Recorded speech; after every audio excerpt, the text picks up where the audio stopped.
জনাব তারেক রহমানের রাজনীতি কমপ্লিটলি ভিন্ন ধরনের রাজনীতি। এই রাজনীতি আর দেখুন না, গোড়া বাংলাদেশের যুব সমাজ, শিশু, মহিলা, কৃষক, শ্রমিক, ব্যবসায়ী, পেশাজীবী, অন্যান্য দেখুন না, এই বাজারের মধ্যে কেউ বাদ গিয়ে না, কেউ বাদ গিয়ে না।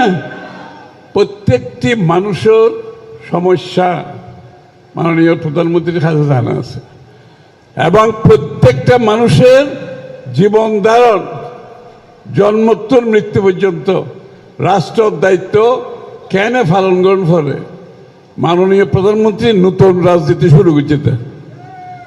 ওই ফুরের রাজনীতিতে হাত দেশ চলত না তো, এখন নতুন রাজনীতি, নতুন চিন্তা, নতুন ভাবনা, কারণ বিশ্ব বদলে গিয়ে এখন এই নতুন চিন্তায় বাংলাদেশ গড়ার যে কাম শুরু, ইনশাআল্লাহ বাংলাদেশের প্রত্যেকটা মানুষের কাছে অর্থনীতির সুফল প্রত্যেকটা মানুষের বাড়ি বাড়ি যাবে, প্রত্যেকটা মহিলার ঘরে ঘরে যাইব। ওনারা গিয়া ফাইন না মাইফল মহিলা কার্ড ফাইন না, ফ্যামিলি কার্ড ফাইন না, আয়োজন অফন ফ্যামিলি কার্ড আই প্রত্যেক পরিবারের যারা আর মহিলা অক্ষল গড়র যিনি প্রধান মহিলা ব্যাকগ্রাউন্ডের কাছে ফ্যামিলি কার্ড যাব ইনশাল্লাহ, কৃষকের কাছে কৃষি কার্ড যাব,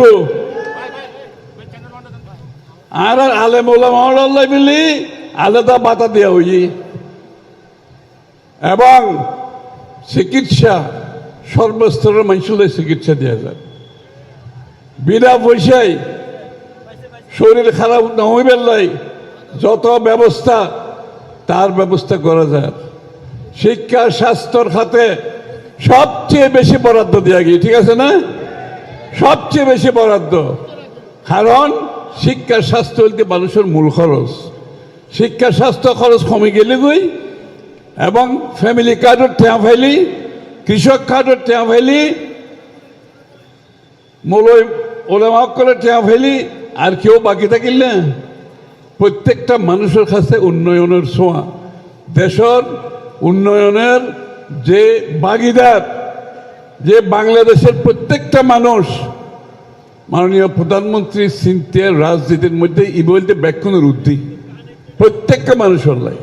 আর বাঁশখালীর উন্নয়নের ব্যাপারে কোনো চিন্তা, কোনো কারণ নাই। বাঁশখালীর যত